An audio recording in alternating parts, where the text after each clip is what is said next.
ये देख प्रशासन अंदर करना चालू कर दी है और देखिए क्या स्थिति क्या है। और ये लोग उठा के लेके जा रहे हैं। ये देखिए किस तरीके से लिया जा रहा है और पुलिस प्रशासन द्वारा लाठियों से मारा गया है। अभी ये हुआ है टीचर्स के साथ में, ये देख रहे हैं, ये हुआ है अभी। ये देखिए, ये देखिए, ये देख रहे हैं, ये टीचर्स हैं। अभी पुलिस ने लाठीचार्ज की है, सर का हाथ टूट गया है। सारे देश के शिक्षक आए हैं, सारे देश के शिक्षक आए हैं, सबको इन लोगों ने मार के भगाया। आपने हर एंगल से इस युवा को अपने कमाने का जरिया क्यों बना लिया है? दिल्ली पुलिस ने आकर के शिक्षकों को गलत व्यवहार किया, पीटा, लाठियां चार्ज की और बस में भर के ले गए। और दुख की बात है कि बस में भर के कहाँ ले गए ये अभी तक नहीं पता। और भाई अब बर्दाश्त से बाहर हो गया, सारी चीजें सहन कर ली, लेकिन ये थोड़ी कि 4.5 घंटे से आप 5 घंटे से बस में घुमा रहे हो यार। इतना तो कॉमन सेंस सब में होना चाहिए। मानवाधिकार आयोग कहाँ चला गया? हाड़ में घुस गया मानवाधिकार आयोग। यहाँ सब बेहोश होने पे पड़े हुए हैं। दिल्ली में आज सावन के महीने की फुहारों वाली बारिश का दिन। फुहारें दिल्ली को भिगा रही थीं, वहीं दूसरी तरफ दिल्ली की सड़कों पर एसएससी की तैयारी करने वाले हजारों अभ्यर्थियों को उनके शिक्षकों के साथ आंदोलन करने पर दिल्ली पुलिस लाठी बरसाते हुए पकड़कर थाने ले जा रही। सावन के महीने में केवल हेलीकॉप्टर से फूल बरसाती हुई, वर्दी पहनकर किसी धार्मिक यात्रा में गए किसी युवा का पैर दबाती हुई पुलिस आपने खूब देखी होगी। लेकिन अभी मैं वो पुलिस आपको दिखा रहा हूं जो वर्दी पहनकर नौकरी की बात करने वाले, शिक्षा की बात करने वाले, एग्जाम की बात करने वाले और अपने बच्चों के भविष्य के लिए चिंतित शिक्षकों को दिल्ली की पुलिस, वर्दी वाली पुलिस लाठी बरसा बरसा के उनको नौकरी बांट रही है। एसएससी के लोगों ने आंदोलन किया। आंदोलन किस विषय पर किया आगे मैं विस्तार से समझाने की कोशिश करता हूं और बताऊंगा भी कि उनकी मांग कितनी जेन्युइन है। लेकिन ये फूल बरसाती वर्दी लाठी बरसा रही है आपके बच्चों को। अब तय करना था इस देश के नौजवान को कि फूल वाली बारिश में जाना था या लाठी वाली बारिश में उनका भविष्य है। ये तय आपको करना। इससे पहले एक छोटी सी सूचना शिक्षा जगत से जुड़ी हुई है, क्योंकि लगातार मैंने उस पर वीडियो बनाई, इस मसले को उठाया और लगातार इस मसले की अहमियत को समझते हुए बोला कि उत्तर प्रदेश के सरकारी स्कूलों को जो बंद किया जा रहा है वो भयानक है, बर्बादी की कगार पर ले जाने वाला है। उत्तर प्रदेश के शिक्षा मंत्री आज प्रेस कॉन्फ्रेंस करके एक ऐलान करते हैं कि हां उनका फैसला गलत था। अब 1 किलोमीटर से ज्यादा दूर अगर कोई विद्यालय होगा तो उसमें मर्जर नहीं होगा और मर्जर रोक दिया जाएगा। तो उन सभी स्कूल्स को, छात्रों को हम सब लोग कोई भी नुकसान नहीं देना चाहते। छात्रों को विद्यालय में पहुंचने के लिए सुविधा हो, किसी भी तरह की असुविधा जहां पर भी हो रही है इसके सख्त निर्देश दिए गए हैं। उन सभी विद्यालयों को वापस अनक्लियर कर दिया जाएगा।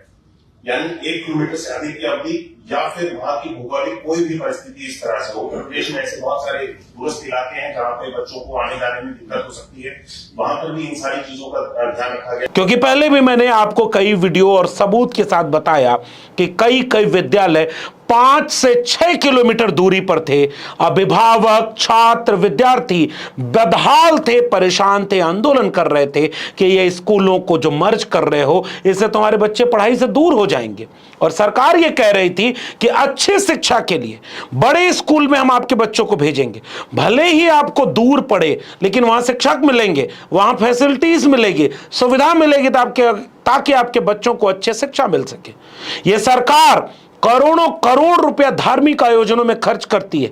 यह सरकार उन स्कूलों में सुविधा के लिए पैसा क्यों नहीं दे पा रही है? यह सरकार करोड़ों रुपए का भ्रष्टाचार कर सकती है। यह सरकार करोड़ों रुपए का धार्मिक आयोजन, मैं फिर से कह रहा हूं, इलाहाबाद के कुंभ पर कितना खर्च हुआ था जरा बजट निकाल कर देख लीजिए। पहले भी कुंभ लगता रहा, सरकार वो भी करे, लेकिन स्कूलों को बर्बाद कर रहे हो, वहां के लिए पैसा नहीं है। ये सवाल उत्तर प्रदेश के लोग पूछ रहे थे और आज उन्हें एक छोटी सी राहत मिली कि 1 किलोमीटर से दूर अगर कोई है तो उसे बंद नहीं किया जाएगा। अब सवाल कई बचते हैं, 1 किलोमीटर से कम है तो बंद क्यों कर रहे हो? एक स्कूल में उतनी सुविधा दो ताकि स्कूल की जमीन भी कीमती है, स्कूल की इमारत में भी पैसा लगा होगा, तो ये जो इमारत और जमीन का पैसा है ये भी तो बर्बाद जाएगा।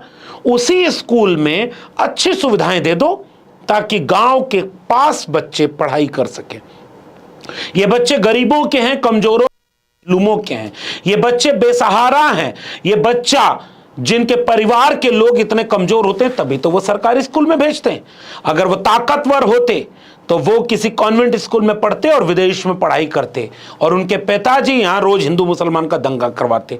ये सुविधा कितने लोगों के पास है? इसलिए इन गरीबों का एक भी स्कूल बंद नहीं होना चाहिए। ये सवाल अभी उत्तर प्रदेश के सरकार से करना बाकी है। जितने स्कूल मर्जर कर दिए गए हैं क्या वो रद्द किए जाएंगे? ये सवाल पूछिएगा उत्तर प्रदेश सरकार से। जिन शिक्षकों का एक जगह से स्थानांतरण करके दूसरी जगह विलय कर लिया गया उनका विलय वापस होगा।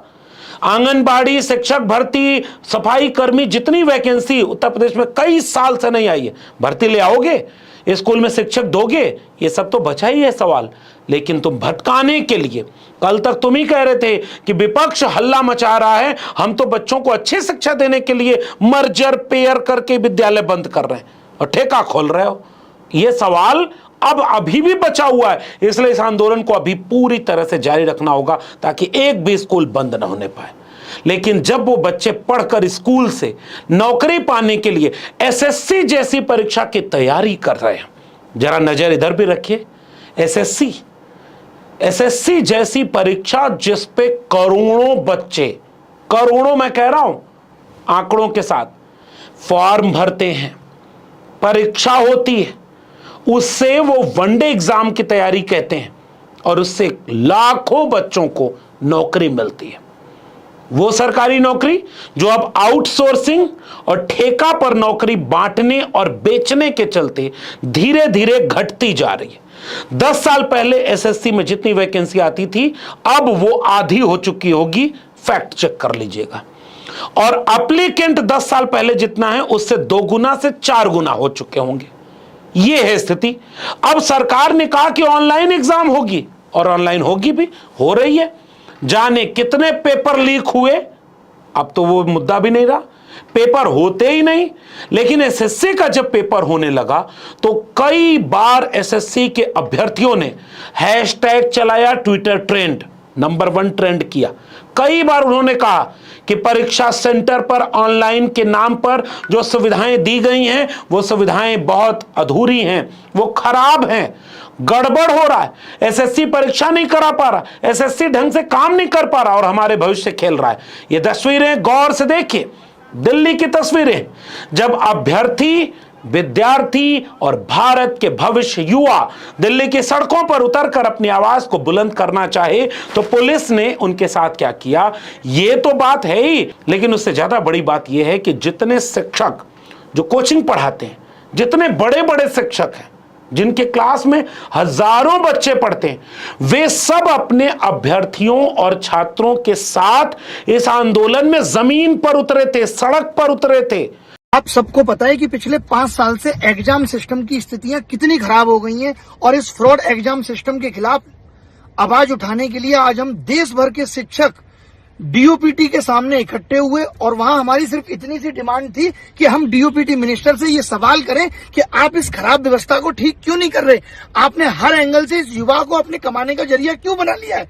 और इस चीज को करने के लिए बहुत शांतिपूर्ण तरीके से शिक्षकों ने अपनी मांग रखी। उसके बावजूद भी दिल्ली पुलिस ने आकर के शिक्षकों को गलत व्यवहार किया, पीटा, लाठियां चार्ज की और बस में भर के ले गए। और दुख की बात है कि बस में भर के कहां ले गए ये अभी तक नहीं पता।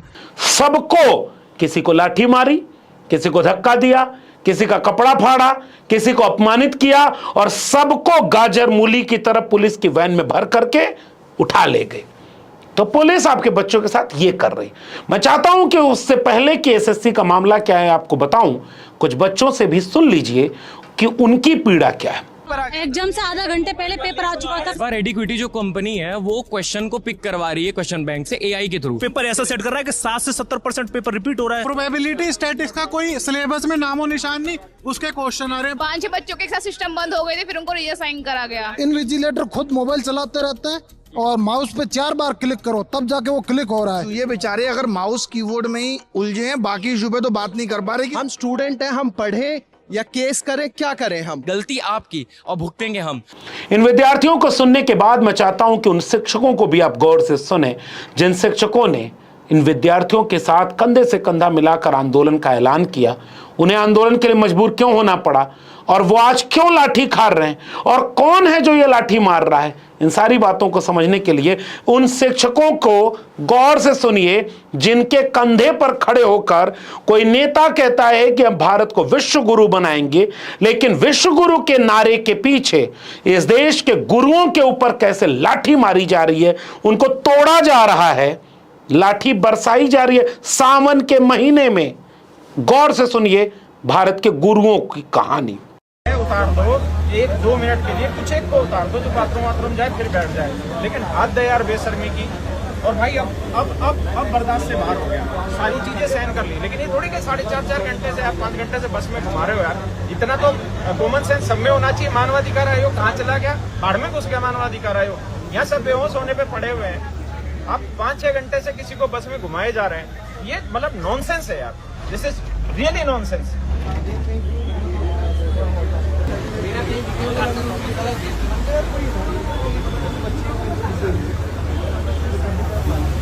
सारे देश के शिक्षक आए हैं, सारे देश के शिक्षक आए हैं, सबको इन लोगों ने मार के भगाया है। अच्छा, मार के भगाया है।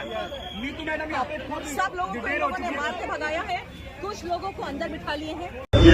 अभी पुलिस ने लाठीचार्ज की है, सर का हाथ टूट गया है। मतलब शिक्षक के साथ ये व्यवहार हो रहा है, मुझे समझ में नहीं आ रहा है कि हम जा कहाँ रहे हैं और जा क्या रहे हैं। देखिए, मैं आप लोगों से एक बात बताऊं, यहाँ पे तो हम सभी के सभी डीओपीटी आए थे और सारे शिक्षक यहाँ पर आकर के हम शांतिपूर्ण तरीके से अपनी बात रखना चाहते थे डीओपीटी में, लेकिन वहाँ पर हमें हमारी बात नहीं रखने दी गई। और जैसे हम सारे के सारे लोग यहाँ पहुंचे, हम सारे के सारे लोग जैसे यहाँ पर पहुंचे हैं, तो उसके बाद में बहुत बुरी तरीके से, मतलब शुरू में तो हम बहुत प्यार से बात रख रहे थे अपनी, लेकिन बहुत बुरी तरीके से दिल्ली पुलिस यहाँ पर आई और आकर के जो है सभी को बसों में भरना शुरू कर दिया, धक्के मारे।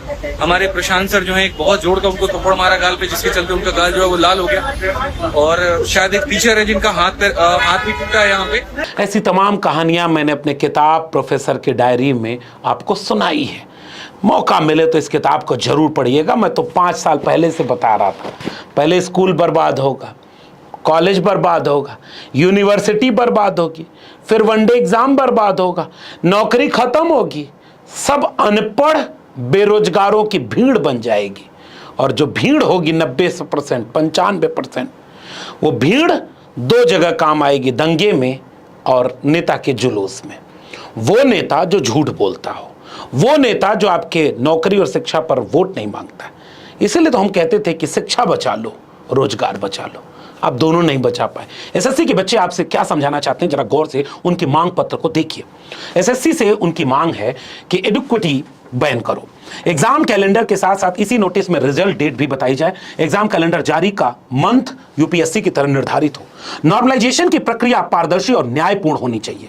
एग्जाम लेवल एग्जाम क्वालिफिकेशन के हिसाब से हो, प्रश्न पत्र में गलत प्रश्न ना हो एवं एक ही प्रश्न अलग अलग पालियों में ना पूछा जाए। किसी भर्ती में सफल हुए अभ्यर्थियों की नियुक्ति उसी भर्ती के दोबारा आने से पहले हो। हर परीक्षा की वेटिंग लिस्ट जारी हो। परीक्षा केंद्रों की दूरी कम से कम हो और चुने हुए ऑप्शन में से एग्जाम सेंटर हो चाहे ऑप्शन 3 की जगह 5 भरवाओ। एग्जाम सेंटर्स बहुत इंटीरियर में नहीं दिए जाने चाहिए जहां पहुंचना भी किसी अभ्यर्थी के लिए दुर्गम हो। एग्जाम सेंटर वहां पर हो जहां यातायात बहुत सुगम हो एवं अभ्यर्थी को सेंटर पर पहुंचने में कोई समस्या ना हो। किसी भी सेंटर्स पर प्रशिक्षित स्टाफ हो और जो प्रतिबंध अभ्यर्थियों के लिए है वहीं कक्ष निरीक्षक के लिए भी हो। सेंटर्स पर अभ्यर्थी के साथ किसी भी प्रकार का दुर्व्यवहार न हो। और आखिरी, टेक्निकल ग्लिचेस यानी सर्वर स्लो, सिस्टम स्लो की समस्या बिल्कुल ना हो। एसएससी के आंदोलनकारी अभ्यर्थियों के इस मांग पत्र को देखते पढ़ते हुए आप क्या सोच रहे थे? बुनियादी सुविधाएं भी एक परीक्षा कराने के लिए सरकार मुहैया नहीं करा पा रही। और बच्चों को भी आपने सुना, कहीं माउस नहीं चल रहा है, कहीं सिस्टम हैंग हो जा रहा है, कहीं कुछ भी हो जा रहा है। तो फिर परीक्षा में न्याय कैसे होगा? एक बच्चा सब कुछ अच्छा कर ले गया, अच्छी जगह सेंटर था, अच्छा माहौल था, और दूसरे के यहाँ माउस ही क्लिक नहीं हो रहा था। उसका समय कैसे गया? क्योंकि ऑनलाइन में तो सबके लिए समय बराबर है, कोई पहुंच ही नहीं पाया। किसी के यहाँ माहौल ही वैसा नहीं, किसी के यहाँ बिजली चली गई, पेपर लीक हो रहा है। पेपर लीक छोड़िए, एग्जाम में क्वेश्चन पेपर तक गलत बोल रहे हैं, पूछ रहे हैं, सवाल गलत पूछ रहे हैं, आउट ऑफ सिलेबस पूछ दे रहे हैं, रिजल्ट आ ही नहीं रहा है, वेटिंग लिस्ट है ही नहीं। जाने जो मर्जी वो करते रहो और विश्व गुरु बनने का नारा जोर से लगाते रहो। यानी जो मर्जी वो करते रहो, बच्चों के भविष्य से खिलवाड़ करते रहो और विश्व गुरु बनने का जोर से नारा लगाते रहो, क्योंकि आपका बेटा बीसीसीआई और आईसीसी का चेयरमैन थोड़े बन पाएगा। आपका बेटा या तो फूल बरसाने वाली वर्दी के सामने खड़ा होगा या लाठी बरसाने वाली वर्दी के सामने खड़ा होगा। फैसला आपको करना है कि भारत का भविष्य किसके सामने है।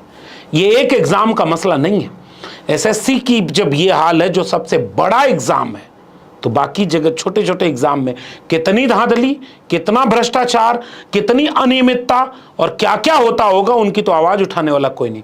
ये एसएससी के हजारों लाखों बच्चे अगर अपनी मांग मनवा नहीं पाए तो अगली बार कोई आंदोलन करने से भी डरेगा, याद रखना। इसलिए आंदोलन करने वालों को मेरा समर्थन है, लड़ो अपने हक के लिए, उसके लिए कितनी भी लाठी खानी पड़े, पीछे मत हटना।